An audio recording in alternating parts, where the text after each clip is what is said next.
Hi and welcome to episode 55 of China Tools, a series of videos where we put woodworking tools from China to the test. My name is Dennis and I am from Hooked on Wood.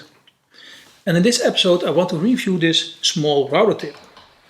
Are they any good and worth considering, or are they just too small, unstable and not good enough to do proper router work? And for whom are these small router tables interesting anyway? In episode 45 I reviewed this Enjoywood lift. It's a small lift, especially made for the smaller handheld routers like the Doweling and Makita handheld routers. And this is an unbelievable product when you want a minor router system in your shop without compromises. It's a very high-end router lift and a bargain for this price. The only disadvantage is that it only works with handheld routers, so it has some limitations because of the somewhat modest power of these routers. But I know they sold many, so many are interested in turning their small handheld router into a router table. But to use it, you have to build it inside your workbench or other table, and for proper use you also need a good fence, which I also reviewed in that episode. Ultimately, at around $250, this combination is very satisfying. And although the fence is a bit more basic than high-end models, there is still a little left to desire. So when you have a handheld router like the Doweling or the Makita, this is a very affordable way to transfer it into a high-end router table.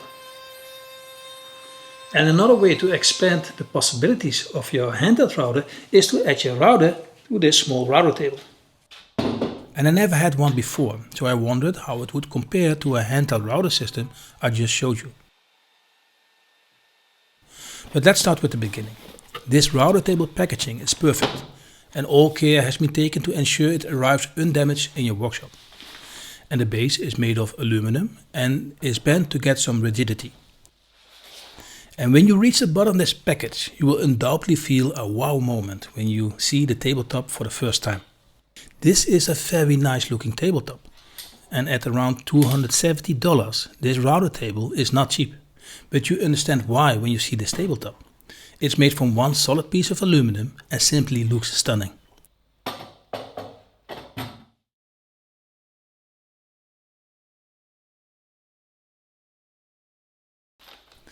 It is easy to install this router table, but a manual would have helped, especially for the different washes and where to use them. For the crossbars, I use the steel washes at the back of the crossbars and underside of the tabletop. And the plastic washes I use under screws you need to hand tight.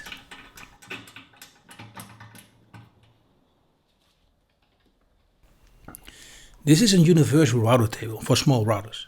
And I have to say that I found the mounting system very clever and flexible. Attaching my Makita router is very easy, but I think this counts for almost all smaller routers. And later I tried to see if my Festool 1400 would fit, but the base was just a little bit too large. And the same was true for my HEG router. So it is for routers with a platform smaller than 40.5 centimeters. When I saw the base of this router table, I was a bit afraid it would be too lightweight to be stable. But this proved unfounded, as it is very stable when connected to a workbench. And there is no movement or flex at all, which gives a very secure feeling when walking with it. My Makita router can be installed quickly to its base without lifting the table. However, in the case of my Makita router, the on and off buttons are a bit behind the crossbar. You can still operate the router, but this can be more convenient.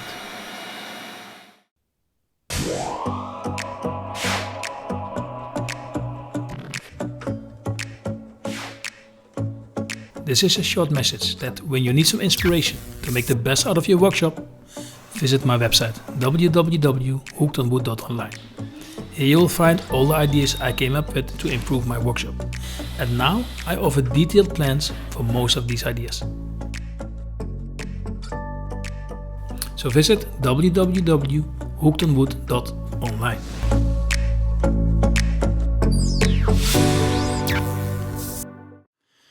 It happens more and more lately that companies send me pre-production models or first run products for my opinion. And that also happened with this router table.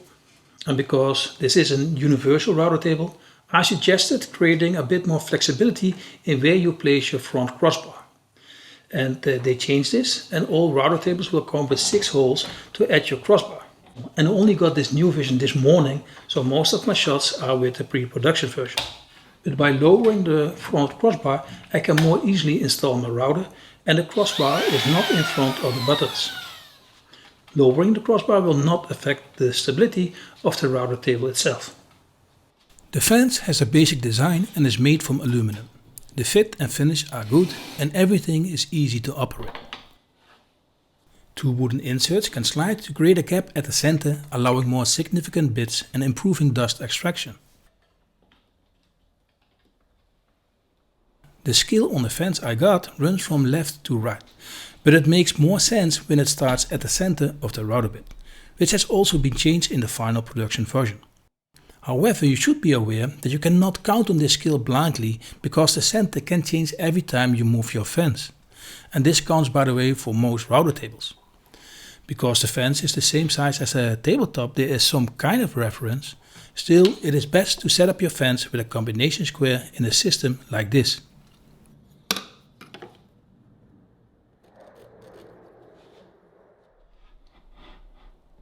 You only have to ensure that the ruler of your combination square is aligned perfectly with your fence.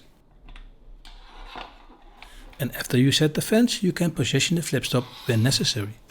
So apart from some high-end models, most router tables are best to set with your combination square.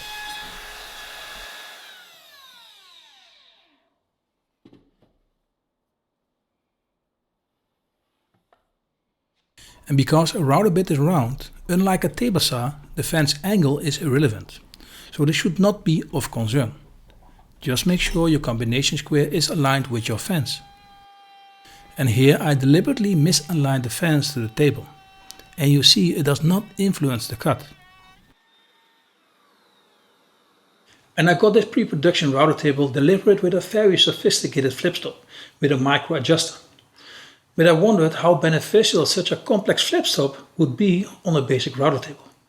Would it be worth the extra cost? They have made an excellent router table of high quality so far, but you should be keen to choose all the options wisely to keep the price under control. And as you can imagine, such a complex flipstop is relatively expensive. So they changed it to a more basic version to keep the price attractive. However, it's still a very impressive aluminum flipstop. There's a dust extraction port at the back with a pretty large diameter of 63 mm. And I do not have an adapter for this, but somehow I always manage to create something that fits.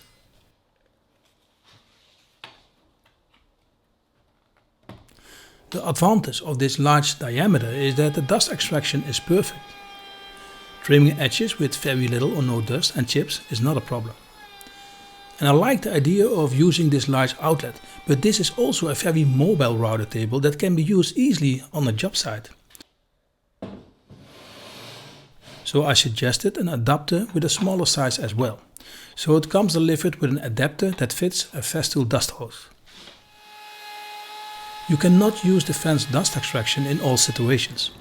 However, the router table has enough space to connect the extractor hose to the router itself to create an extraction under it. And this makes all the difference. You do not want to make a groove without dust extraction.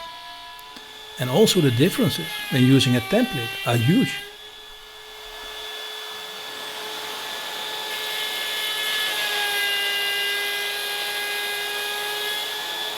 Although a smaller tabletop, it still uses a regular miter track. You could even use my coping sled on it. And last they included a small miter gauge. It's a simple design, but it does what it needs to do, and it allows you to trim the edges on the short side of your workpiece. In the end, I'm impressed with this small router table. The goal was to create a high quality small router table instead of the most affordable one.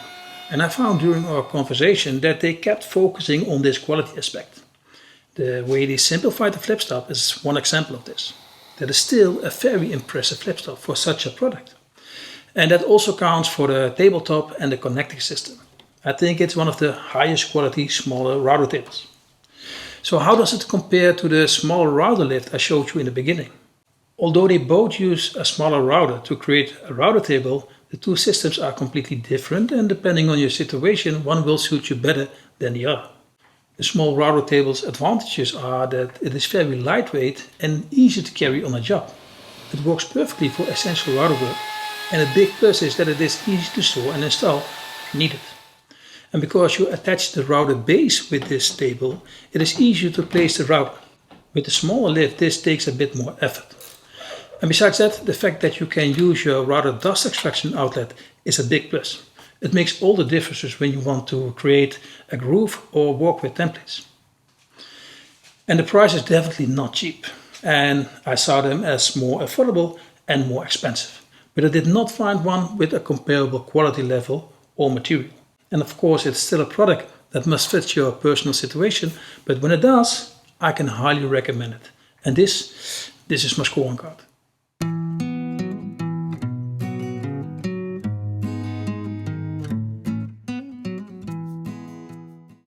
While testing this router table, I thought it would also be a good idea to show you these hold down guides.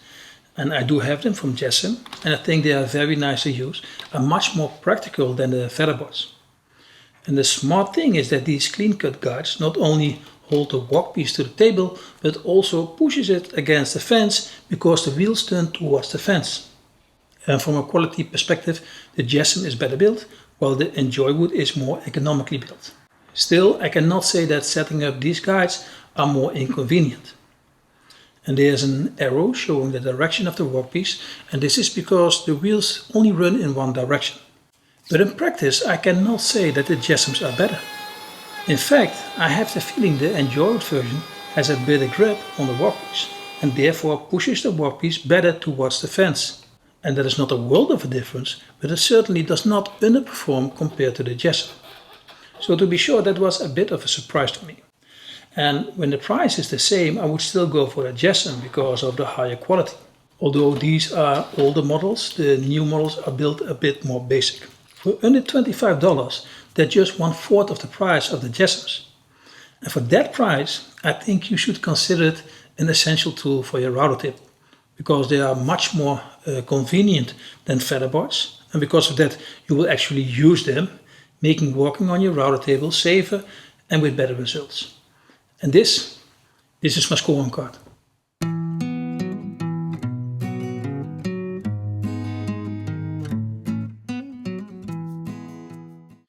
Well, that was the end of this video. I hope you liked it. Let me know in the comments. Thank you for watching. Have a nice day. And well, we see each other next time.